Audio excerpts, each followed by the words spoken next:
Some content or topics discussed could trigger a past anxiety or be sensitive or disturbing to listen to or view. Please view and listen with caution. Hi, my name is Todd Bly-Levin. I'm one of the hosts of the Walking Tall podcast, and it's our mission to help all people that are down and depressed or dealing with some sort of trauma or mental health issue to learn how to stand back up and walk tall again in their lives. Please follow us on all of our social platforms, our YouTube channel, and check out our Walking Tall movement at www.walkingtallmovement.com. Now, here's our show. Welcome back once again to Walking Tall. And if you were able to spend time with us last week, you heard the conversation that we were able to have amongst the three of us regarding panic attacks and what those experiences are like, how to overcome them, how they may start, how they subside. We heard some great information from Dr. LaRosa about leading up to events or dates or things of that sort that could bring on anxiety. And it was really an eye-opening conversation for me, myself, given my recent experiences. But Todd, certainly you as well had great insight and, certainly took some things away from last week's conversation. So as you look back on how that transpired, what are your thoughts leading into this week? Yeah, I thought it was a great show. I thought anytime we're talking about something that hits the majority of the world and we bring on this mass anxiety that brings on panic attacks, and even as a innocent bystander, when we're coming up on somebody and we notice these signs, I think it was just a great show. So I encourage everyone to go back and watch that. But I've already used Dr. LaRosa's advice a couple different times with people that I've spoken to since, in just prepping them like, hey, you've got this event coming up. Make sure you're calendaring out like how you're feeling. So next year, as this comes up again, and I'm going to use that. I thought that was amazing advice. I wish someone would have given it to me 5 years ago. So yeah, I thought it was just a great show. And as I'm going through my own journey still, you never stop this. Unfortunately, I don't know that you're ever going to be able to really get all these things out of your head, but it's learning more about yourself each and every time, right?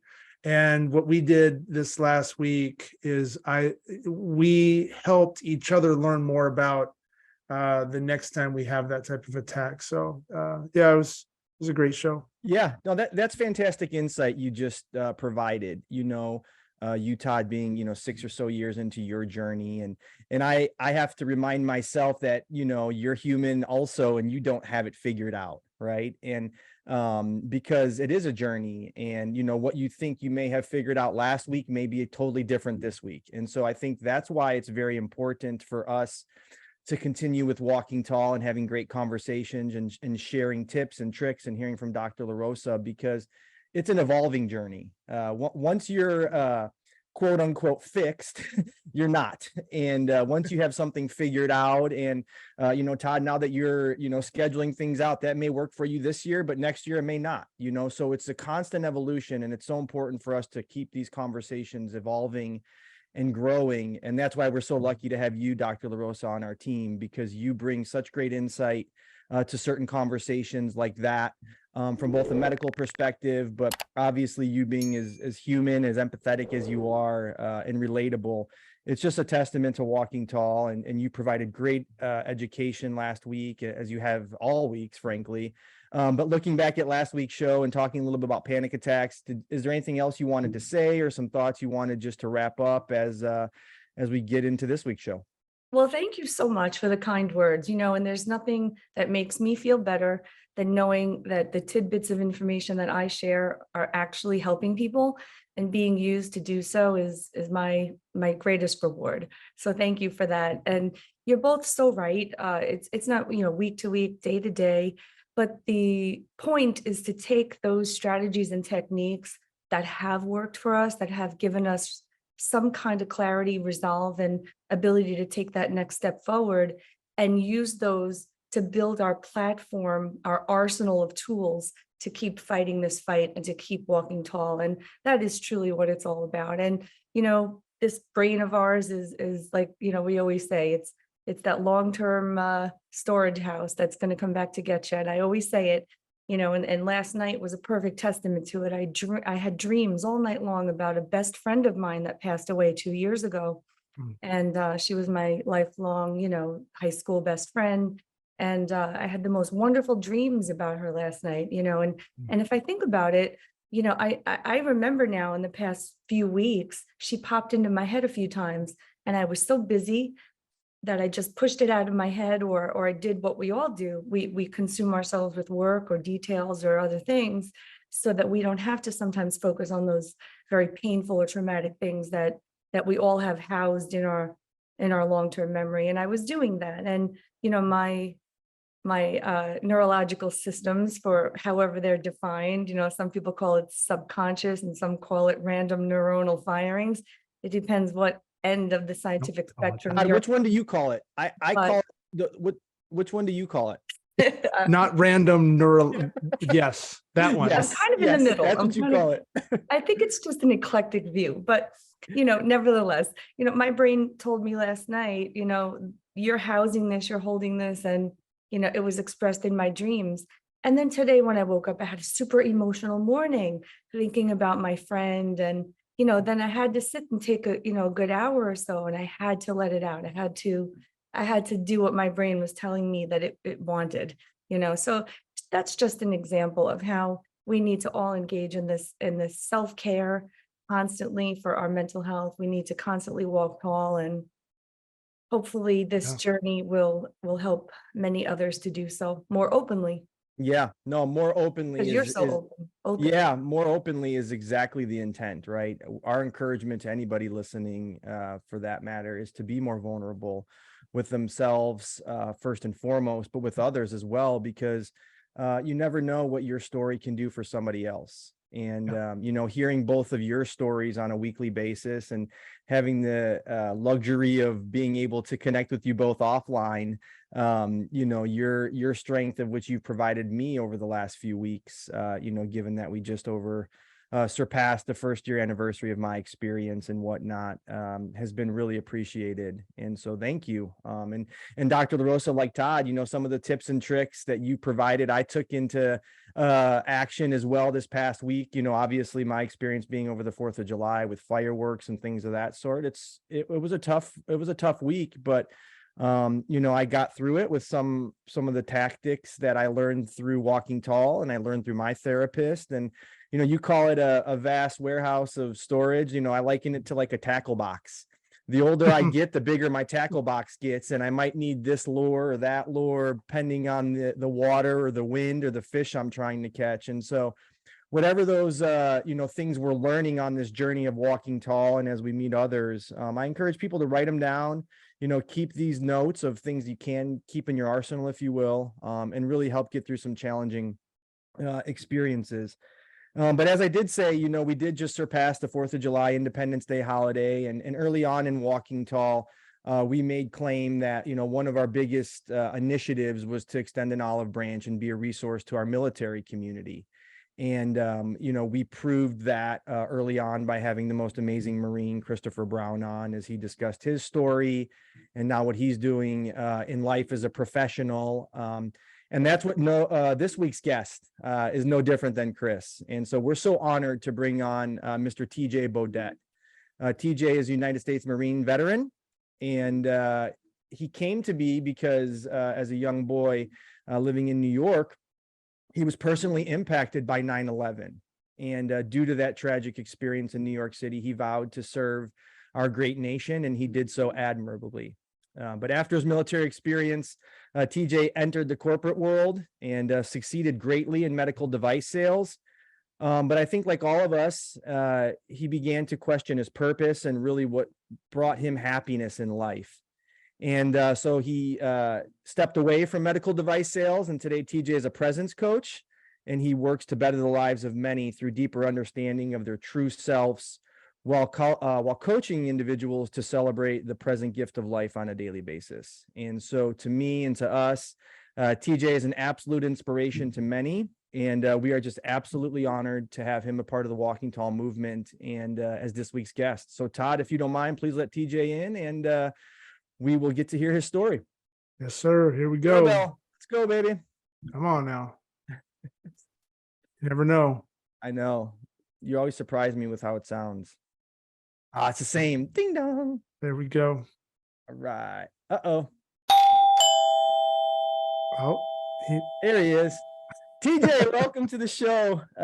We were worried about a little bit of technical difficulties there, but we're so glad to have you. And you'll have to wait until next week, until the show airs to hear how I introduced you. I hope I did disservice, but I just informed listeners, a little bit about who you were, a little bit about your background and how amazing we find you and how honored we are to have you a part of the Walking Tall movement. So please, the floor is yours. If you don't mind, tell us a little bit about who you are, your background, your military experience, and we'll take it from there. Absolutely. Well, Chris, Todd, Dr. LaRosa, it's an honor to be here. So thank you so much for having me. And it's an honor to be part of the Walking Tall movement. I think what you guys are doing is amazing. Yeah, thank you. thank you for your service and everything you've done. So we're honored to have you, sir. So grew up in New York, and my best friend's dad was a firefighter that passed away in 9/11. So that was an event that really shook it up for me. And I remember getting home from school that day and just being glued to the TV, watching the images of the towers on the ground and everything, all the chaos. And I was just kind of mesmerized, scared. And that was the time I knew I was going to join the military. So fast forward about 10 years, I went through high school, normal high school experience, played sports. But I knew that I was going to join the military. And then once I met a Marine, I was like, oh, that's it. Like, I'm going to join the Marines and I want to join the infantry. I want to be someone carrying a gun on the front lines. And I wanted to go kill the people responsible for 9/11, for the people that hurt me, my friends and family. So I was very driven to do that. Went to college, played lacrosse in college, graduated, and I was commissioned as a second lieutenant in the Marines, became an infantry officer. And every step of the way, when I was in high school and college, it was like, okay, once I become a Marine, I'll have this ultimate fulfillment for life, so to speak. Like, I'll have earned something that no one can take away from me, which is true. And in earning that, I will have achieved something that will just like fill me. Like, it will complete something that I was missing. That's what I thought. So I became a Marine, and it was great, and it was an honor. But I was still missing something. So I was like, okay, once I go to combat, I'll have that thing that completes me. Went to combat. Mind you, it was a more quiet combat deployment than I was looking for. I wanted to be like in the thick of it, fighting all the time. And my deployment was very quiet compared to many other deployments. But I came back and I was still missing it. I was like, all right, well, maybe it was just the lack of combat, so to speak, in my deployment. So over the next 5 years, I volunteered to deploy 2 more times. I tried going the special operations route, and I was just trying to get that combat experience I thought I needed to complete me. And I started to realize, like, maybe what I'm looking for, I'm not going to find in the Marines. I didn't see an avenue really to get back to Afghanistan. Things seemed to be winding down. It's like, all right, maybe I'll try something different. So after 8 years, I decided to transition, get out of the Marines. And I had a very smooth transition to the corporate world. And I landed a job with a medical device company, making more money than I was making in the Marines. So I was like, okay, maybe this is it. I served for 8 years. Now I could live the American dream. And I saw the next 20, 30 years ahead of me of promotions and never really having to worry about the financial aspect. So, and I was trying to, so I was like, this is it. Here's the path. And about a year into it, I enrolled in an MBA program, still kind of reaching for more accomplishments to provide that internal meeting. But it was like, the more I accomplished, the more that I realized that what I was looking for externally, I wasn't going to find, but I didn't know where to look. So it was almost as though this underlying anxiety that I had was just increasing with each accomplishment.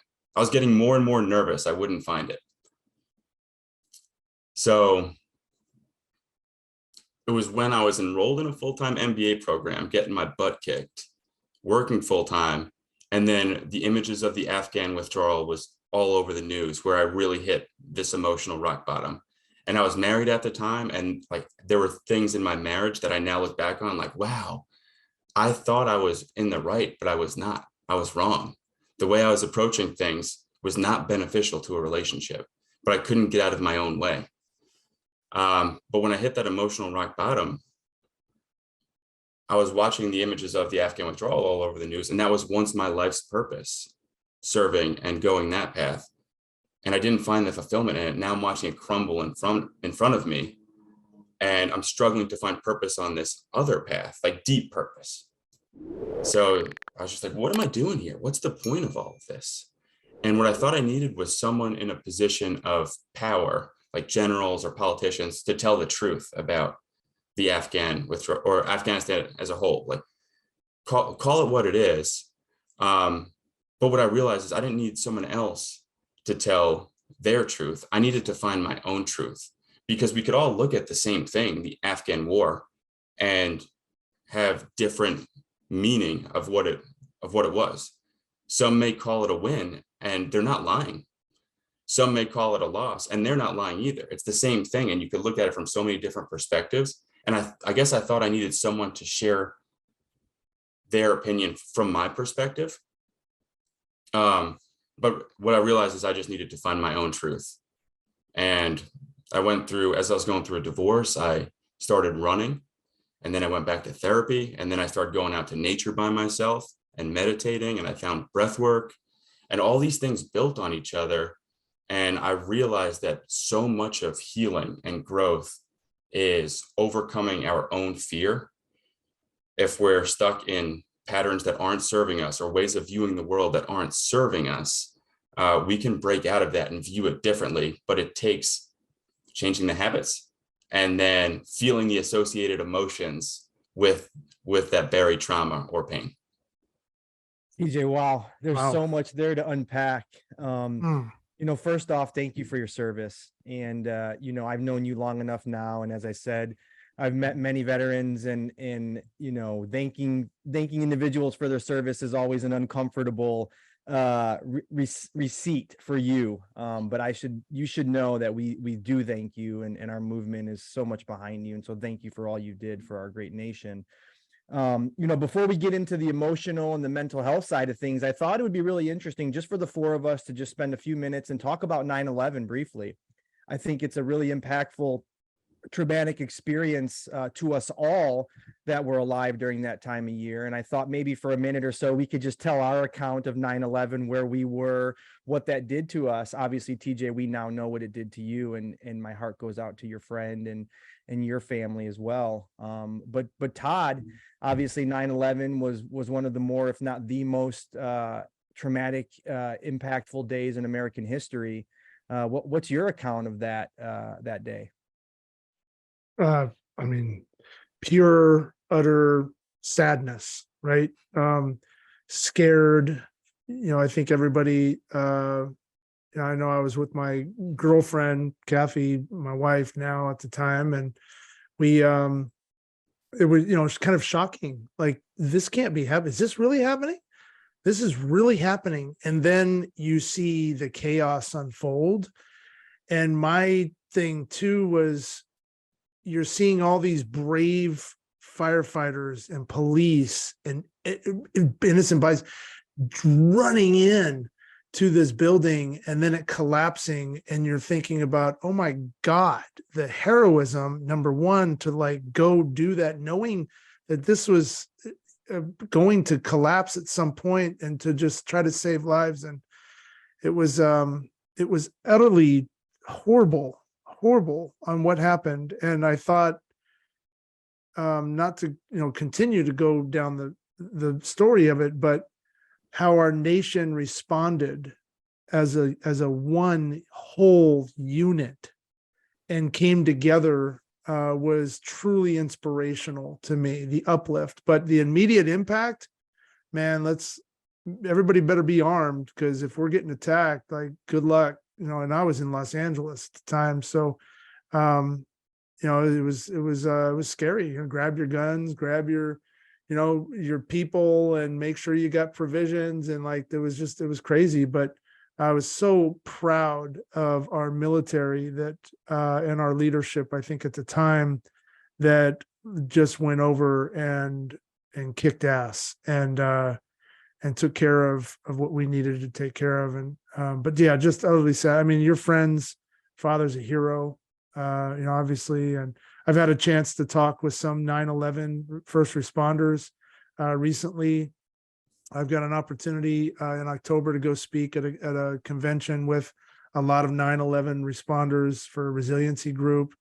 And I'm just so honored and privileged to be able to go and share my story of adversity and how we, walk now this path after a tragic event like that. So Yeah. yeah, And Dr. hats LaRosa, off. yeah. It's Dr. LaRosa, you being a New York resident yourself. We haven't even talked, at Yeah. length about 9/11 and where you were and how it impacted you. So please, if you don't mind, briefly, tell us a little bit about your story regarding that day. Yes. Well, I just want to also triple the thank you for your service and I told you, TJ.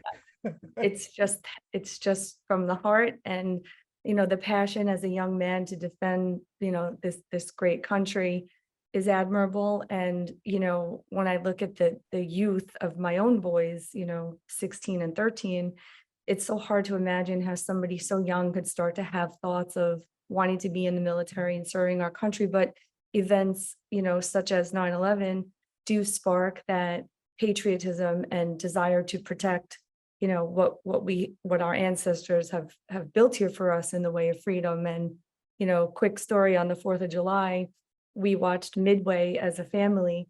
My son Vito loves that movie, and they're really connected to it. And just to see the process unfold in their brains of how these super young and brave men were able to defend our country in such a time of weakness, gave them strength and pride to be Americans. And that's clearly what you have ingrained in you as well. So it is extremely admirable. So I had to start with thanking you. And 9/11 for me was really interesting on many fronts.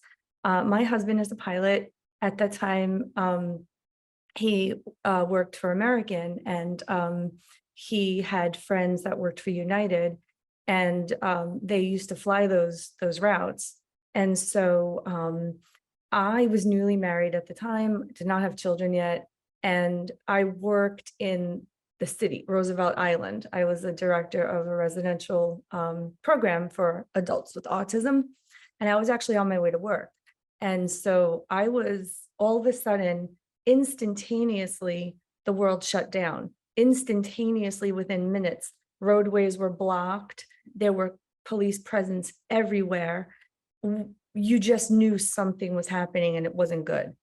And so I heard on the radio what had happened, and all the phone lines were down. You couldn't get through to anybody. I didn't know if my husband was flying at the time, so I couldn't find him. I couldn't get through to him in any way. And I was stuck in 6.5 hours of traffic. I didn't move for that long. And instead, I was confused on whether I should still try to go to work because they needed me there, or should I retreat and go to be with my family?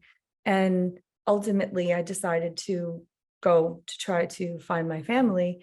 And by the time I made it, the nearest relative was my mother-in-law. They lived in a town called Port Washington. And I was able to get there.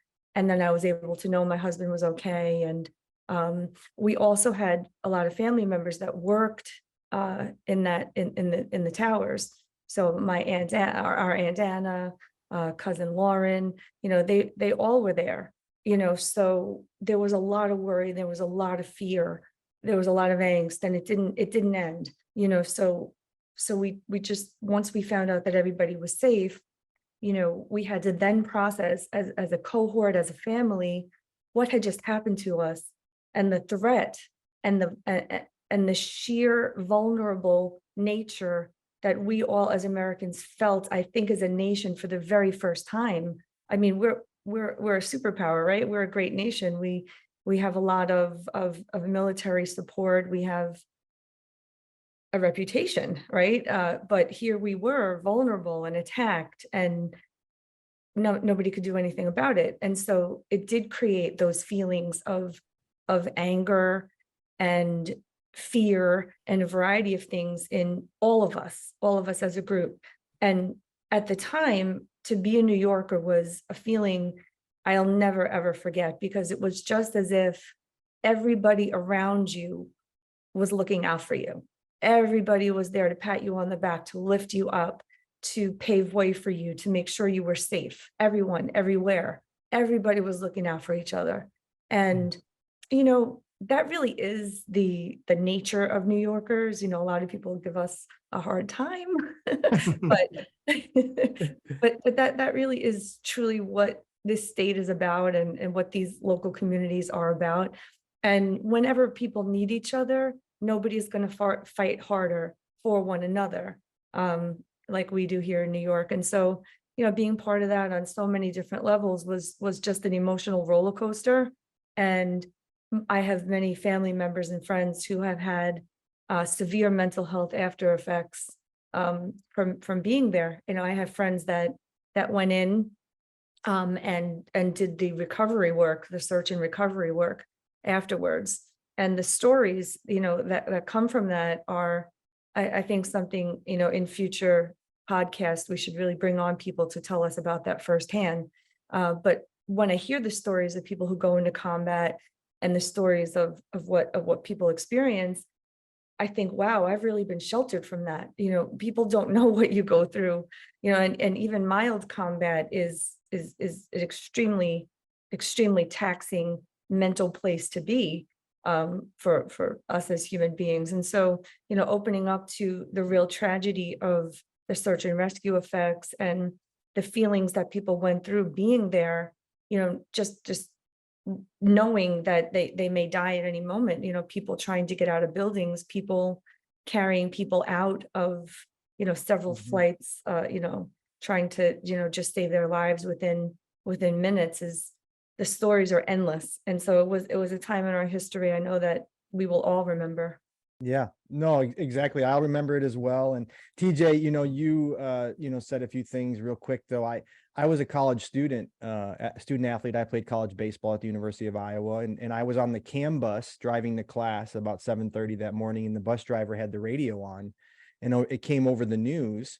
And as a matter of fact, I was going to my 745 Vietnam War class. I took in a history class to learn about the Vietnam War. So I was going to Vietnam War class. I got there and the professor walked in and canceled class right away and told us all to go home. So I went back to my dorm.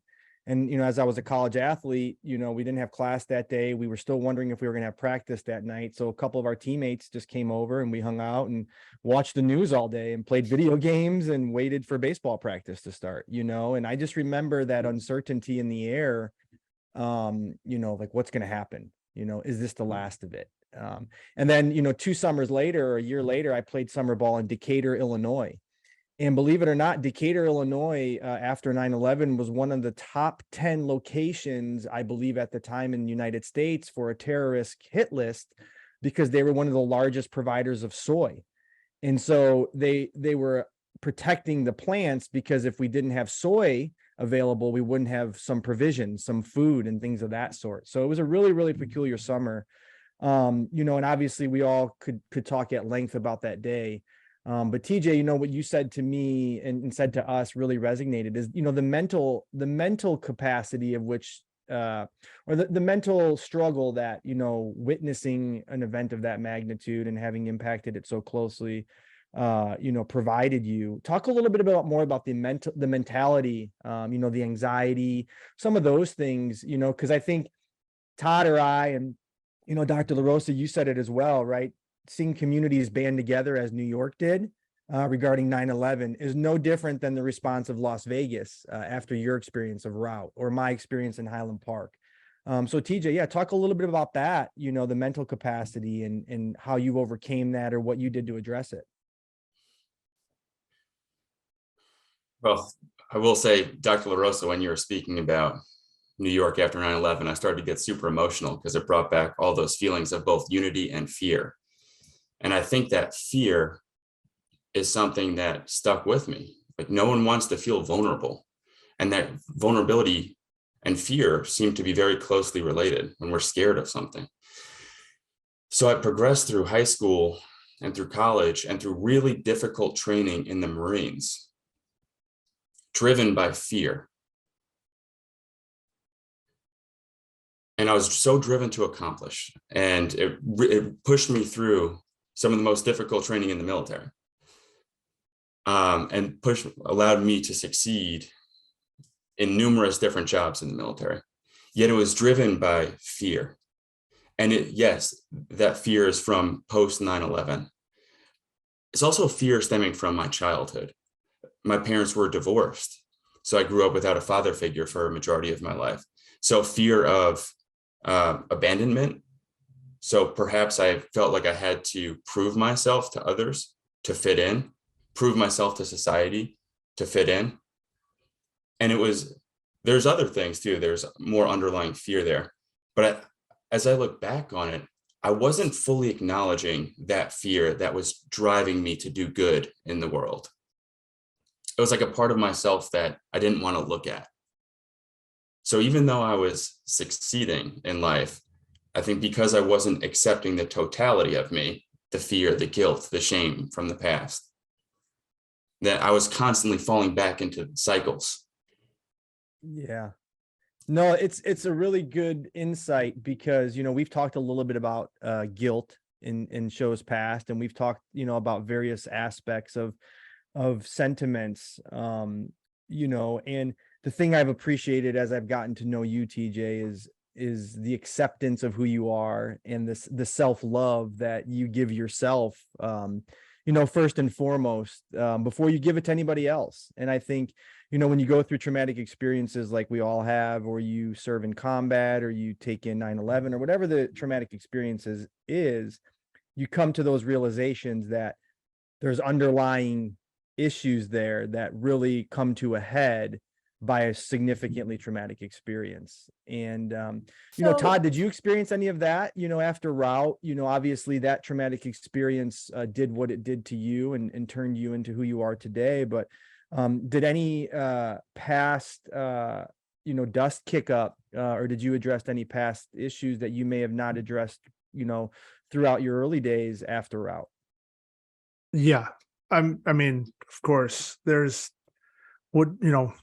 I probably have a whole bag full of things that we could discuss, but when you go through an event like that and you're putting yourself out there, there's all these moments, right? The reset that you have as an individual, and the look back, and your telling of your story of even just your marriage, and you're coming to to light of like, okay, I could have done something a little bit different in this situation. I handled myself differently. My big piece that I think you touched on, where I think, I understand the fear and the anxiety part of wanting to have this ultimate achievement of your own success, right? What is it that's going to make me completely fulfilled? And then I can go on with my life and wear this badge of successful honor, right? And I went through that exact same thing. And in fact, I'm writing a book right now, and it's so teaser alert, but one of the main areas of focus, especially in my younger years, taking that transition from baseball into the real world and the depression that follows, and then how do you replicate striking a guy out with bases loaded and thousands of people in the stands, and your buddies are pouring stuff on you and you're going crazy, to the success you have like in a corporate room, in a boardroom. And yeah, man, I knocked that project out of the park. Where's the water? Where's the Gatorade? Where's the like high fiving?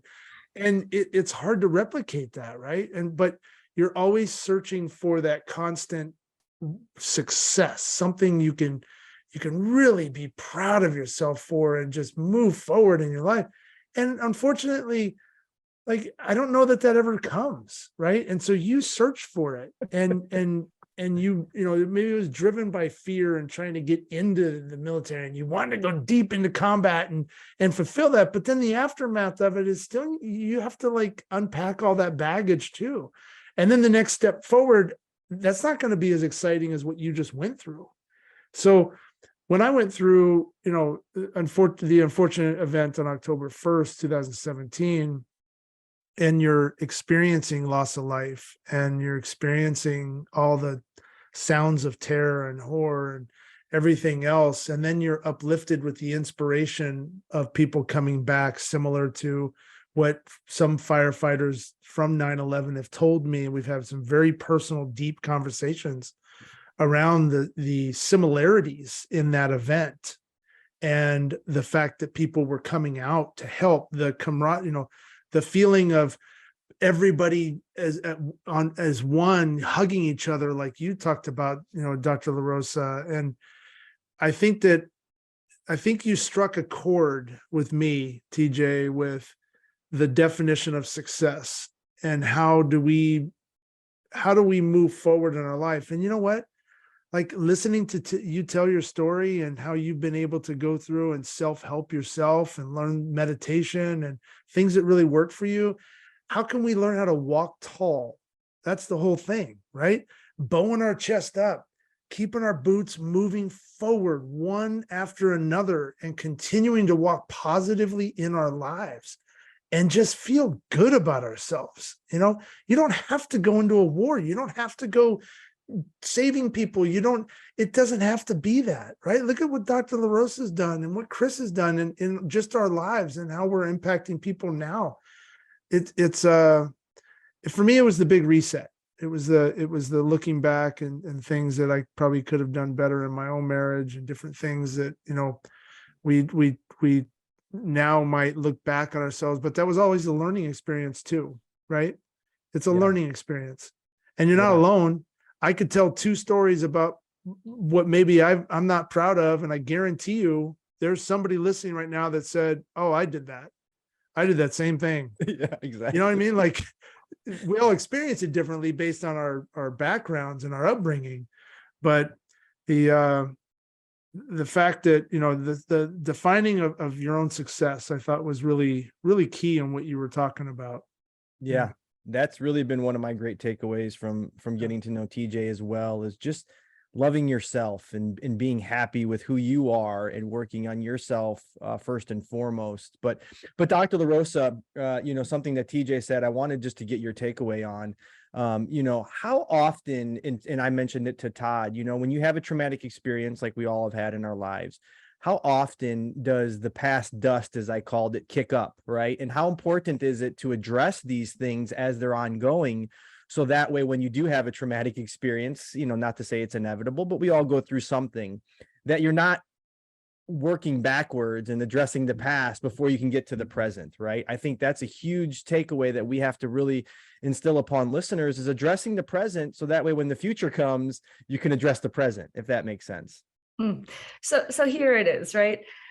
We, as complex human beings, begin our development from the time that we're born, right? And so the experiences and the perceptions and the beliefs that we have about ourselves are not only societally induced and influenced, but they also come from our family unit, from our communities, and from the messages that we receive around us as we are growing and developing human beings, right?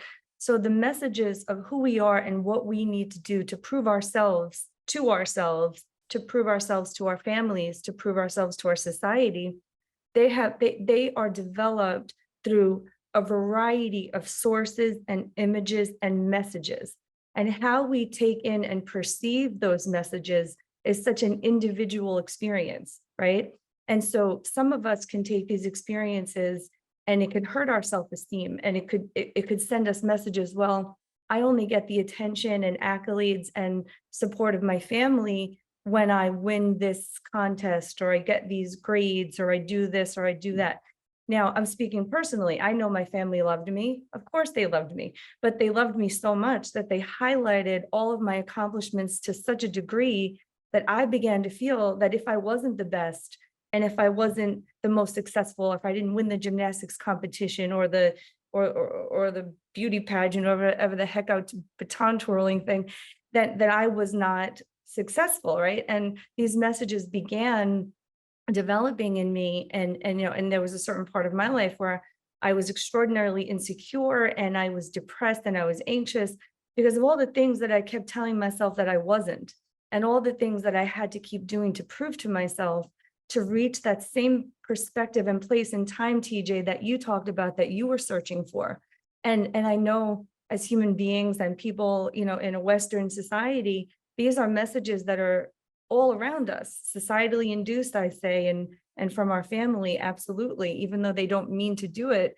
It's what a lot of us have to take on in terms of a burden, and I have to say, you are extremely self-actualized. The level of perception and depth and insight that you have into yourself is just such a beautiful thing to listen to. You've done so much work on this, and you're just so connected on such a level that it just warms my heart and enlightens my brain to hear you speak about your journey. And as we go through it, some of the hard things that we all have to live with, and Todd touched upon it, Chris touched upon it, is during those times in our life when we were putting these messages into perspective and we didn't like who we were necessarily for a period of time. And we could look back on ourselves and say, I know myself, Vanetta, during that period of time in your life, you were pretty selfish, all you cared about was being a size 0 and what outfit you can wear and what you could do and all this. And I look at myself during these periods of my life and I think, wow, really, like that's what was at the forefront of my existence for a period of time. And I've wanted to beat myself up and kick myself in every direction for the time periods of my life that I'm not proud of who I was and what was driving me, during those periods of time. But we all evolve past it, and we all, well, not all of us, I wish all of us, but the ones of us that put the work into it and really have a desire to do that soul searching and get to a place in our existence where we're fulfilled at a deeper level for what we are here in this life meant to do, and I believe it's a journey of God's work. And I know Todd has a extraordinary faith that that he could share in a much more eloquent way.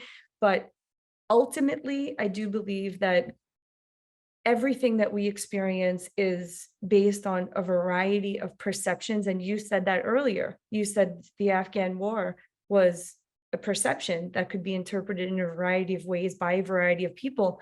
But your life and your circumstances led you to see things a certain way, which then propelled you forward to make some decisions and accomplish some wonderful, wonderful things in this life.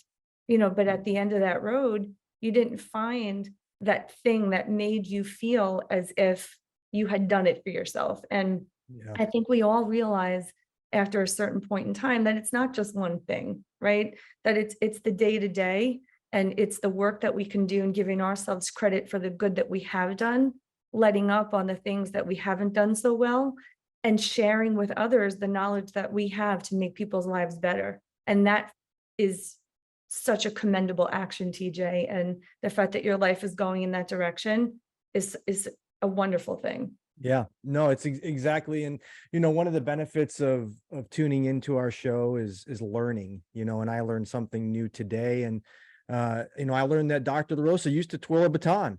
Just kidding. And no, all kidding aside, I've learned a lot from TJ, and I've been very fortunate to get to know him. And in a sense, it's intimidating, right? When you meet somebody who's so well connected, as you eloquently said, Dr. LaRosa, and it's an astute takeaway. TJ is connected. He's one of the more, what's the word? I'm losing it here.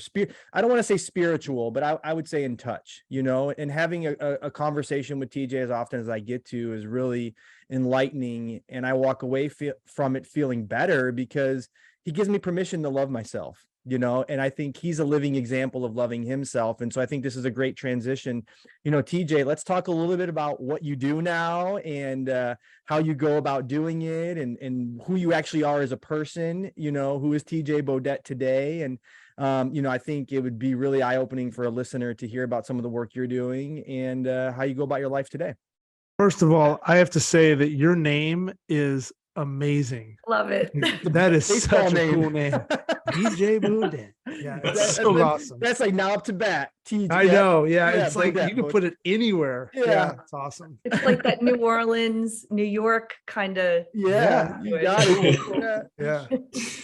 That's so funny. I wasn't expecting to get that compliment, Todd. So thanks for that.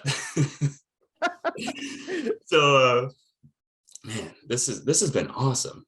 You are all awesome. I feel so welcomed and learning a lot, man. So I quit my corporate job back in February, and I didn't have a master plan. I had financial security for a little bit, and I was just like, I have something to share because I think it's going to be of benefit.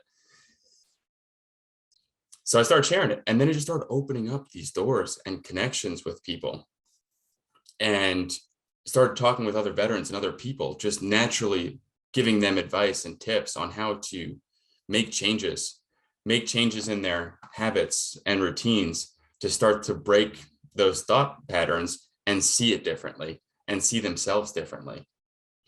And then it naturally flowed into coaching. So that's what I'm doing now, is one-on-one coaching with numerous different clients. And I see that progressing to group coaching type cohorts and then retreats out in nature, because nature was such an immensely powerful healing tool in my journey. That's really when I realized, when I was by myself in nature, focused on meditation and just being, that everything was okay, that there was nothing else that I needed to prove or be or do or accomplish to feel the self-love within. That I knew that our connection as human beings to nature is powerful, and it's always available. We just miss it with the daily stresses of life today. So that's where I see that going in the future. But so right now, working with all different types of people, whether that be veterans that have experienced trauma, business professionals that are looking for growth in their career, women who are looking to be better partners in their family.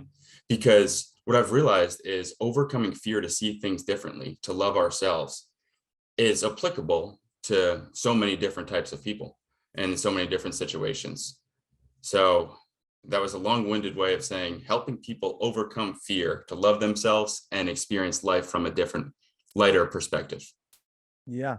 Well, I have no doubt you're succeeding in that. It's a living testament, and it's a profession defined by walking tall. I think, you yourself exude that sentiment of walking tall, TJ, having as much self-love as you do and helping others the way that you aspire to and actually do is just so inspirational. And so, we've gotten to know each other a little bit. And, as I said, you exude walking tall, and I'd love to just hear your thoughts about, some of the work we're doing, and you've gotten a little insider look behind the scenes as you've gotten to know us. So, and as I've always said to you, we want to extend an olive branch to the military community and be a resource in whatever way possible. So I'd love to hear your thoughts about Walking Tall and what we're doing and how we can continue to collaborate with the military community and great folks like yourself. I think anytime you go through such a traumatic and challenging event as you have been through, and you keep moving forward, and not only that, but you turn it into an opportunity to share how you're moving forward, is immensely powerful. And you all have powerful stories that bring people in, and they come in, they see, they learn, they grow, and they go back better than before they met you. So like, what is more powerful and a greater thing to bring into this world than helping others? And the Walking Tall movement is doing that. So yeah, all of you. No, thank you. And as are you. And as I said, we're so honored to have you a part of our group and what we're doing. And, we can't wait to help amplify you and vice versa. It's just been an honor. And so as we kind of get to wrap up, today's conversation, Dr. LaRosa, what are some final thoughts you want to provide, or any questions you want to ask TJ as we wrap up this week's show? TJ, I just put the whole thing into a big picture, and I see a person who's used every experience, every emotion, everything that you've been through on every level to be where you are right now. And the end result of that is to share that knowledge to help other people. I just applaud you in so many ways for being, first of all, having the emotional insight and intelligence to be able to do that, and the ability to describe it so eloquently, and then to share it with so many other people, and to take people's life circumstances, whatever they are, and help them to put it into perspective. I think we touched upon something so very important today.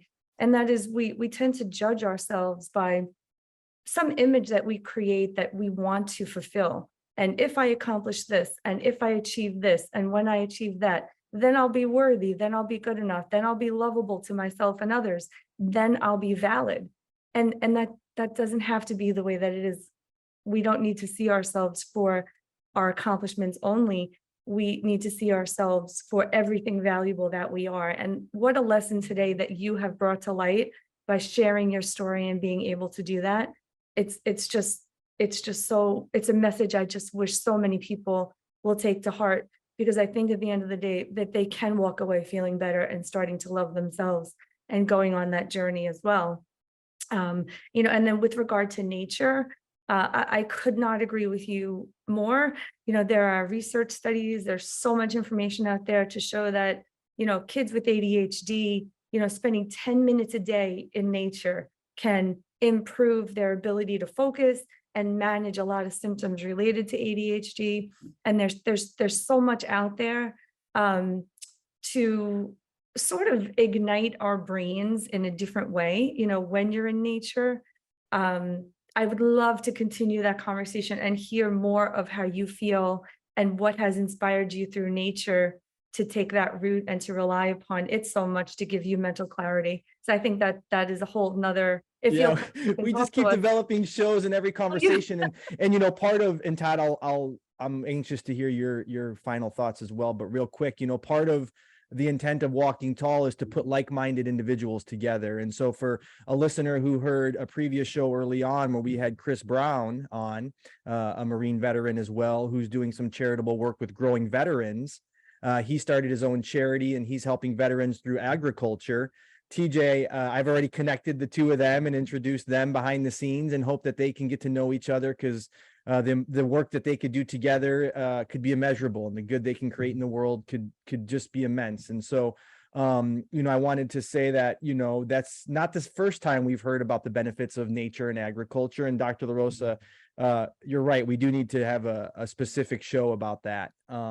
But Todd, you and I aspired to be big leaguers, and we were in the dugout for so long, and I know I did. I rested my existence on whether or not I made it to the next level or got the next out or whatever. So I'm sure so much of what TJ had to say with you, hit home with you today. So I can't wait to hear what you have to say as we wrap up.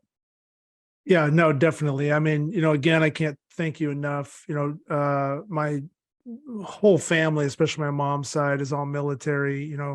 I joined the Marine Corps prior to me getting drafted, and my provision was, if I signed, then I was allowed to go pursue my dream. And I had an amazing. I was going to join out of high school because I was either going to be a Marine, I was going to be an officer, or I was going to play baseball. And I went down to the recruiter's office. I worked out with them once a week. I spent time with that sergeant, and he gave me some incredible life advice at that time to pursue my dream. So I'm a big Corps guy, but I've all branches. I've got family. I've got grandfathers that were life, career, Navy, Marine. But anyways, military touches my heart. It's interesting. I've been doing a lot of soul searching myself, really over this last year, through the course of 5 years through my event, and learning how to grow mentally. I've gotten into more writing and more, video. Just if I've got a thought, I'll record it on video. And so I've been putting some poems together. One is Of a Soldier's Struggle. And it's a pretty powerful piece. I finalized it. We'll put it up on walkingtallmovement.com. But it's a pretty incredible piece around a soldier's struggle going through that lifestyle, the courage that it takes, and first responders, but then the approachability that we must have as a society to open our arms and allow those soldiers to become vulnerable. Because as you know, most of us that go through some sort of life like you stood up, after 9/11 and became strong, and your whole mentality was like, I'm just going to go. And you had this like outer and inner strength to you. Now you're allowing that inner strength to kind of open up a little bit, and you're allowing yourself to be vulnerable, and you're sharing your knowledge, which is totally opposite of what a soldier does. And we need more people like you and like Chris Brown and others that are advocates for, hey, like, honestly, it's strong. It's so damn strong to be vulnerable, because all you're trying to do is be at 100% to yourself. And if you're an athlete and I injure my arm, what am I going to do? I'm going to go to PT. I'm going to get myself back to where I'm 100% so I can go perform my task. We should think of ourselves that way in life. If we're struggling, then that's 90, we're only at 90% of our best opportunity of being who we are. So we need to be able to let people in and help us with that 10%. And that's the biggest message I got from you today, is you really let yourself be vulnerable. And maybe there were some people that you allowed in because you were approachable, right? And that gains trust and then accountability. And so those 4 words together are all so powerful. And the fear factor and learning how to get through your fear, I think, is a great message for you to be teaching people about. So I was honored to meet you. I know we're going to talk a lot more, but I'm super excited to walk tall with you. So Yeah, no, I'm glad I didn't steal all your thoughts today, Tom. yeah, that's Oh, right. yeah. You stole some of mine, actually. And I wanted, as I've kind of mentioned several times throughout this conversation, I've been so lucky to get to know TJ throughout the last few months. And, one of the more fun things TJ does, if you don't follow him on LinkedIn, I encourage anybody to connect with him. But TJ, I got to ask you, man, like, you're often posting pictures about your socks. Like, tell us a little bit about, like, what's like your sentiment about your feet or your socks? What do those mean for you? Without saying too much, like, it's just something that I'm like, man, this guy's posted a lot about socks. So what's the story with that? Tell us, would you? So much of my message is it's okay to think about things differently. It's okay to think about ourselves differently. And there's an issue amongst veterans of veterans are 22 per day. We all know that there's an issue of suicide amongst the veteran community. So I just want to throw it out there. It is okay to think about things differently, and it's scary, and it's okay to be afraid. When I was just thinking about like how to creatively spread this message, I was like, what's a different thing that I don't see on LinkedIn? I was just walking down the beach and I was like, taking my shoes off and taking a picture of my socks in the sand would be weird. Like, that's a different thing to do. So I just did that, and it got a lot of traction and a lot of comments. And then I just kind of kept posting pictures of socks, and that's where that stemmed from. I love Awesome. it. It's so great. And it's true. And I think, one of the posts that I like stopped on and I contemplated, I think TJ, one day you posted a picture of your mismatched socks and you were like, yo, it's okay, like, to wear mismatched socks. Cause I will tell you, and I won't embarrass myself, but if I took my shoes off right now, I have Nike dry fit socks. And I don't know why Nike does this. It drives me insane. They put an L and an R on every sock. Have you seen this? And if I put an L sock on my right foot or an R sock on my left foot, I can't handle it. Oh, God. Like, it drives me batty. You know what I'm saying? So, like, I get it. If I don't have matching socks, like, it just eats me up. So I'm going to take a picture of what my son does. He turns all of his socks inside out. And God, see, ever since he was a baby, a little kid, I'm like, and it's he's so funny. And he has a size 13 foot. Everyone notices when the socks are inside out. It's like, what are you doing? So TJ, I want to say thank you for giving me permission to wear some mismatched socks and be a little bit more comfortable being uncomfortable. I thought it was hilarious. That's funny. So thanks for that. But yeah, I just want to, wrap up and say thank you for joining us. This conversation has just been absolutely tremendous. It's an honor, as always, to share, this platform with folks like yourself, particularly the military community. And as uncomfortable as it may make you feel, TJ, we feel you to be a hero, and thank you for your service. And so as we wrap up today's show, we always allow our guest of honor to lead us in 2 special words that we want to instill upon our listeners. And so TJ, if you don't mind, lead us in those 2 words and we'll sign off. So do I have to tell you what the 2 words are first? And then we say I think by now everybody should know, I hope. Okay, ready? Yep. Walk tall. Walk tall, everybody. Walk tall. Walk tall. Walk tall, everybody. We'd like to thank our sponsor, The Balance Project.